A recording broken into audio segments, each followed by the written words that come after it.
ബഹുമാനവും സ്നേഹവുമുള്ള ഈ യോഗത്തിൽ അധ്യക്ഷനായിരിക്കുന്ന പ്രിയപ്പെട്ട സത്യനേശൻ പാസ്റ്റർ അവരുകളെ, വേദിയിലായിരിക്കുന്ന പ്രിയപ്പെട്ട ദൈവിക ശ്രേഷ്ഠരായ പാസ്റ്റർമാരെ, എനിക്കെല്ലാവരുടെയും പേരറിയില്ല, എൻ്റെ പ്രിയപ്പെട്ട സുഹൃത്തും യൂത്ത് കോൺഗ്രസ് പാറശാല നിയോജകമണ്ഡലം പ്രസിഡന്റുമായ ശ്രീ ബ്രഹ്മൻ ചന്ദ്രൻ, ഞങ്ങളുടെയൊക്കെ സഹപ്രവർത്തകയായ ജില്ലാ പഞ്ചായത്ത് അംഗം ശ്രീമതി ആനി പ്രസാദ് തുടങ്ങി ഇതിനൊക്കെ ഇവിടെ ഇങ്ങനെ ഒരുമിച്ച് കൂടാൻ അവസരം ഉണ്ടാക്കിയ പ്രിയപ്പെട്ട ഗോമതി ടീച്ചർ തുടങ്ങി പ്രിയമുള്ള ഈ സന്നിധിയിലെത്തിച്ചേർന്ന പ്രിയപ്പെട്ടവരെ, വീണ്ടും വരുന്ന യേശു ക്രിസ്തുവിൻ്റെ നിസ്തുല്യ നാമത്തിൽ എൻ്റെ സ്നേഹവന്ദനം അറിയിച്ചു കൊള്ളട്ടെ. നമ്മളിന്ന് വേദപുസ്തകം പഠിക്കുമ്പോൾ ആലയത്തിൽ ക്രിസ്തു പോയ സമയമുണ്ട്. അന്ന് ക്രിസ്തു പറഞ്ഞത്, എൻ്റെ ആലയം പ്രാർത്ഥനാലയമാണ്. തീർച്ചയായും എൻ്റെ ആലയമെന്ന് പറയുന്നത് നമ്മൾ വ്യാഖ്യാനത്തിലൂടെ നമ്മൾ ദൃഷ്ടിയിൽ കാണുമ്പോൾ ചിലപ്പോൾ ഒരു സ്ഥലമാകാം, ഒരു കെട്ടിടമാകാം. പക്ഷേ ഹൃദയമാകുന്ന എൻ്റെ ആലയം അത് പ്രാർത്ഥന കൊണ്ട് നിറഞ്ഞ ഒരു ആലയമായിരിക്കണം എന്നുള്ളതാണ്.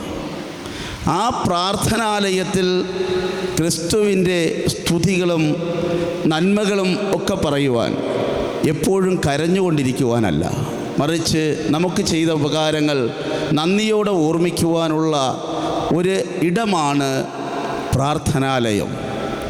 ആ പ്രാർത്ഥനാലയത്തിൽ നമ്മൾ എത്തിച്ചേരുമ്പോൾ ക്രിസ്തു ചെന്ന നമ്മൾ ഭൂമിയിൽ കാണുന്ന ഒരു ചർച്ചിൽ പോയാൽ ആ ചർച്ചിൽ കണ്ടത് കച്ചവടങ്ങളും അന്ന് വ്യഭിചാരങ്ങളും ഒക്കെ വളരെ മോശമായ സ്ഥിതിയിൽ ആ ആലയത്തെ ഇല്ലാതാക്കി എങ്കിൽ അത് കണ്ട്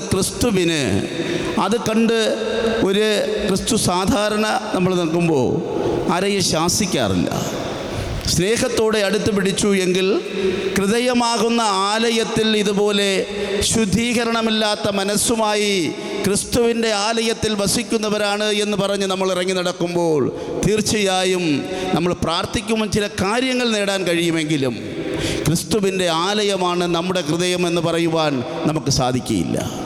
ആ ക്രിസ്തുവിനെ ആരാധിക്കുന്ന ആലയമായി മാറുന്ന ഒരിടമായി നമുക്ക് ഒരുമിച്ച് കൂടി ഒരേ പ്രാർത്ഥനയോടുകൂടി ഒരേ വിശ്വാസത്തോടു കൂടിയൊക്കെ ആയിരിക്കുമ്പോൾ തീർച്ചയായും നമ്മുടെ ഈ ക്രിസ്തു ഇവിടെ പ്രവർത്തിക്കുകയും ഈ ചെറിയ ഹോള് അല്ലെങ്കിൽ ഈ ഇടം നമുക്ക് വലിയൊരു സഭയൊക്കെ ഉണ്ടാക്കാൻ ഈശ്വരൻ സഹായിക്കും എന്നുള്ളതിൽ എനിക്കൊരു സംശയമില്ല. അപ്പോൾ യേശു വസിക്കുന്ന ഇടം ആലയമാണ് എങ്കിൽ നമ്മൾ ആലയത്തെ, നമ്മുടെ ശരീരമൊക്കെ നമ്മൾ തിരുവത്താഴമൊക്കെ എടുക്കാറുണ്ട്. എല്ലാ സഭകളിലുമുണ്ട്. പെന്തക്കോസ്തായാലുമുണ്ട്, CSI ആയാലുമുണ്ട്, RSC ആയാലും എല്ലാ സഭകളിലും തിരുവത്താഴം എടുക്കാറുണ്ട്. ആ തിരുവത്താഴത്തിൽ നമ്മൾ പറയുന്ന വാക്യങ്ങളുണ്ട്. നമ്മൾ എന്നും തിരുവത്താഴം എടുക്കുമ്പോൾ എന്നും കേൾക്കുന്ന വാക്യങ്ങളായതുകൊണ്ട് അത് കേൾക്കുന്നു, അത് വാങ്ങി എല്ലാവരെയും മുമ്പ് വെച്ച് കഴിക്കുന്നു. പക്ഷേ ആ വാക്കുകൾ നിങ്ങൾ ശ്രദ്ധിക്കണം, അത് വേദപുസ്തകത്തിൽ നിന്ന് വാക്കുകളാണ്. യേശു ക്രിസ്തു ഇത് നമ്മൾ ആദ്യം അപ്പം നിങ്ങൾക്ക് തരുമ്പോൾ നമ്മുടെ സഭയുടെ ശുശ്രൂഷകൻ പറയും, ഇത് ദൈവത്തിൻ്റെ ശരീരമാകുന്നു എന്നുള്ളതാണ്. ഇതെൻ്റെ ശരീരമാണ് എന്ന് പറഞ്ഞ് ക്രിസ്തു അന്ത്യാത്താഴത്തിൽ അന്ന് ഭക്ഷണം കൊടുത്ത് തൻ്റെ ശരീരമാകുന്ന ഭക്ഷണം നമ്മളെ ഏൽപ്പിച്ചു എങ്കിൽ രണ്ടാമത് നമുക്ക് തന്നത് ക്രിസ്തുവിൻ്റെ രക്തമാണ് നമുക്ക് വീഞ്ഞായി നൽകിയത്. ഞാനൊന്ന് ചോദിക്കട്ടെ, ഇവിടെ കൂടിയിരിക്കുന്ന നമ്മളൊക്കെ ക്രിസ്ത്യാനികളെന്ന് യേശു ക്രിസ്തുവിനെ വിശ്വസിക്കുന്നവരാണെന്നും നല്ല വിശ്വാസികളാണ് എന്നും ഞങ്ങളൊക്കെ സ്വർഗത്തിൽ പോകുമെന്നും ആത്മാർത്ഥമായി പറയുന്ന, ഞാൻ ആരെയും വിധിക്കാൻ തയ്യാറല്ല, പക്ഷേ ആത്മാർത്ഥമായി പറയുന്ന നമ്മൾ തന്നെ ചിന്തിക്കൂ, യേശു ക്രിസ്തുവിൻ്റെ ശരീരവും യേശു ക്രിസ്തുവിൻ്റെ രക്തവും വഹിക്കുമ്പോൾ നാം ആരായി മാറണം? ക്രിസ്തുവിന് തുല്യമായി മാറണം.